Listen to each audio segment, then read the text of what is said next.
그때 예수께서 무리들과 제자들에게 말씀하셨습니다.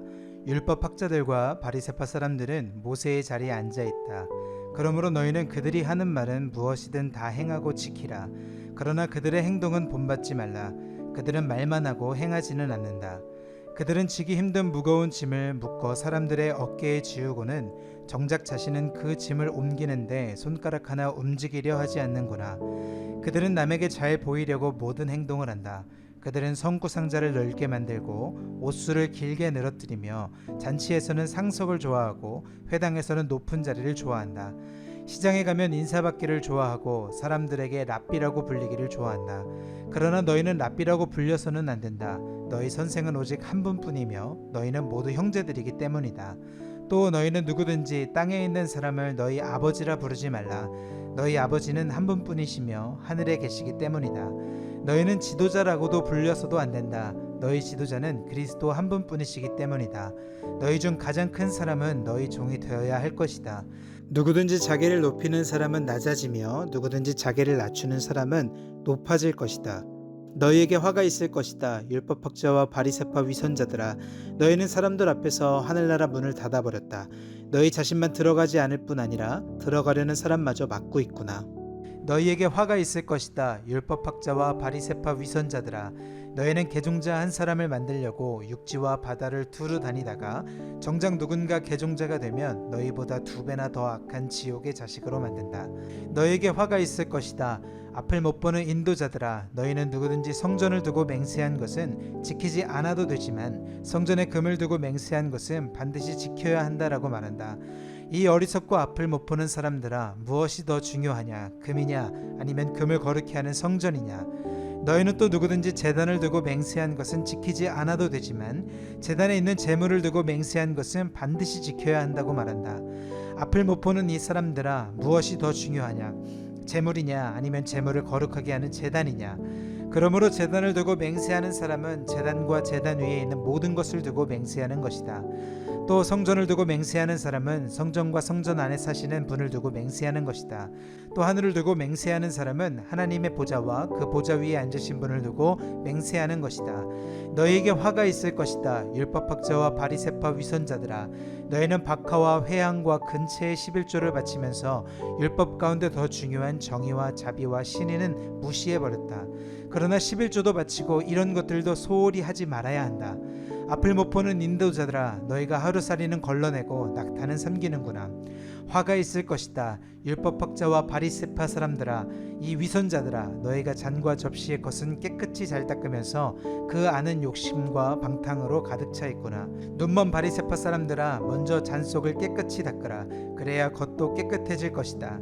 너희에게 화가 있을 것이다. 율법학자와 바리새파 위선자들아, 너희는 하얗게 칠한 무덤과 같다. 겉은 그럴듯해 보이지만 속은 죽은 사람의 뼈와 온갖 더러운 것들로 가득 차 있다. 이와 같이 너희도 겉으로는 사람들에게 의롭게 보이지만 그 속에는 의선과 불법이 가득 차 있다. 너희에게 화가 있을 것이다. 율법학자와 바리새파 위선자들아, 너희는 예언자들의 무덤을 만들고 의인들의 기념비를 꾸미면서 만일 우리가 우리 조상들의 시대에 살았더라면 예언자들을 피 흘리게 하는 데에 가담하지 않았을 것이다 하고 말하는구나. 그러나 이와 같이 너희는 예언자들을 죽인 사람들의 자손임을 스스로 증거하고 있다. 그러므로 너희는 너희 조상들의 악한 일을 마저 채우라. 이 뱀들아, 이 독사의 자식들아, 너희가 어떻게 지옥의 심판을 피하겠느냐? 그러므로 내가 너희에게 예언자들과 지혜로운 사람들과 율법학자들을 보낸다.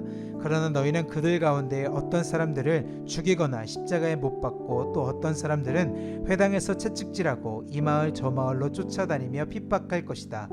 그러므로 의로운 아벨의 피부터 너희가 생수와 제단 사이에서 살해한 바가랴의 아들 사가랴의 피까지 땅 위에서 흘린 의로운 피가 모두 너희에게 돌아갈 것이다.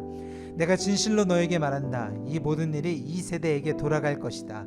예루살렘아, 예루살렘아, 예언자들을 죽이고 내게 보낸 사람들에게 돌을 던진 예루살렘아, 암탉이 병아리를 날개 아래 품듯이 내가 내 자녀를 모으려고 한 적이 몇 번이더냐. 그러나 너희가 원하지 않았다. 보라, 이제 너희 집은 버림받아 황폐해질 것이다. 내가 너에게 말한다. 주의 이름으로 오시는 분이 복되시다 하고 말할 때까지 너희가 다시는 나를 보지 못할 것이다. 예수께서 성전에서 나와 걸어가시는데 제자들이 다가와 성전 건물을 가리켜 보였습니다. 예수께서 물으셨습니다. 너희는 이 모든 것이 보이지 않느냐? 내가 진실로 너에게 말한다. 여기에 있는 돌 하나라도 돌 위에 남지 않고 다 무너져 내릴 것이다.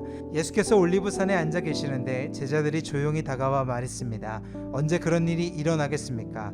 선생님께서 다시 오시는 때와 세상 끝날에 어떤 징조가 있겠습니까? 우리에게 말씀해 주십시오. 예수께서 대답하셨습니다. 어느 누구에게도 현혹되지 않도록 조심하라. 많은 사람들이 내 이름으로 와서 내가 그리스도다 하고 주장하면서 많은 사람들을 현혹할 것이다. 너희가 전쟁의 소식과 소문을 듣게 될 것이다. 그러나 결코 놀라지 말라.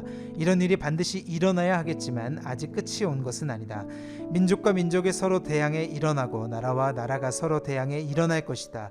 곳곳에서 기근과 지진이 생길 것이다. 이 모든 일은 진통의 시작일 뿐이다. 그런 후에 사람들이 너희를 핍박당하도록 넘겨주고 너희를 죽일 것이며 모든 민족이 나로 인해 너희를 미워할 것이다. 그때 많은 사람들이 시험을 당하고 서로 넘겨주며 미워할 것이다.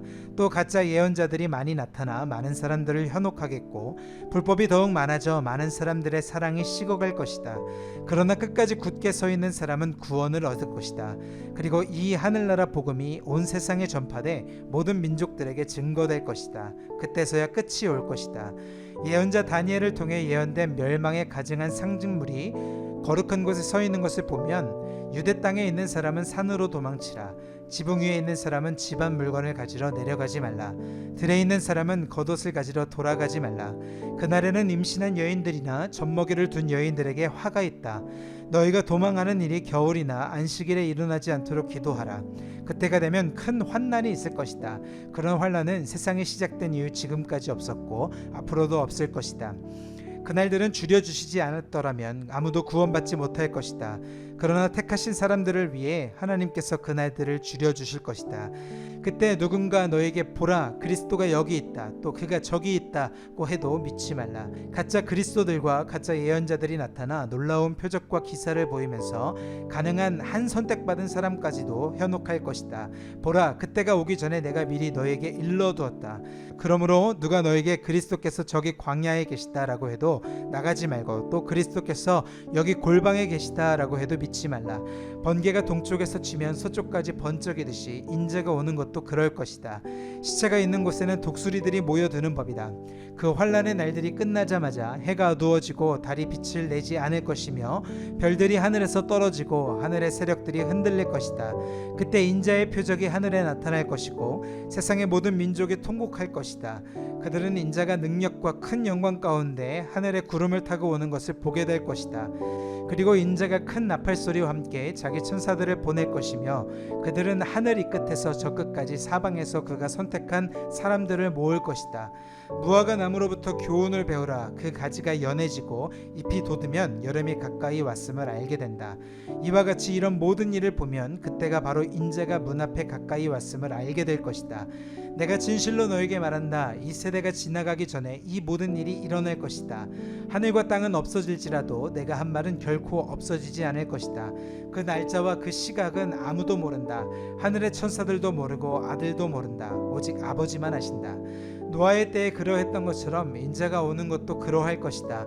홍수가 나기 전 사람들은 노아가 방주에 들어가던 그날까지도 먹고 마시고 장가가고 시집가고 하다가 홍수가 나서 그들을 모두 쓸어갈 때까지 무슨 일이 일어나고 있는지 전혀 알지 못했다. 인자가 올 때도 그와 같을 것이다. 두 사람이 들에 있다가 한 명은 데려가고 다른 한 명은 남게 될 것이며 두 여자가 맷돌을 갈다가 한 명은 데려가고 다른 한 명은 남게 될 것이다. 그러므로 너희는 깨어 있으라. 너희 주께서 어느 날에 오실지 알 수 없기 때문이다. 그리고 이것을 명심하라. 만약 한밤에 도둑이 몇 시에 올 줄 알았다면 집주인은 깨어 있다가 도둑이 들어오지 못하게 했을 것이다. 그러므로 너희도 준비하고 있어야 한다. 생각지도 않은 시간에 인자가 올 것이기 때문이다. 누가 신실하고 지혜로운 종이겠느냐? 주인이 그의 집사람들을 맡기고 제때의 양식을 나누어 줄 사람은 누구겠느냐? 주인이 돌아와서 볼 때 주인이 시키는 대로 일을 하고 있는 그 종은 복이 있을 것이다. 내가 진실로 너에게 말한다. 주인은 그 종에게 자기 모든 재산을 맡길 것이다. 그러나 그 종이 악한 마음을 품고 생각하기를 내 주인은 아직 멀리 있다라고 하며 함께 일하는 다른 종들을 때리고 술 좋아하는 친구들과 어울려 먹고 마신다면 종이 미처 생각지도 못한 날에 그리고 알지 못한 시각에 그 종의 주인이 돌아와 그 종을 처벌하고 위선자들과 함께 가두리니 그들은 거기서 슬피 울며 이를 갈 것이다. 아멘.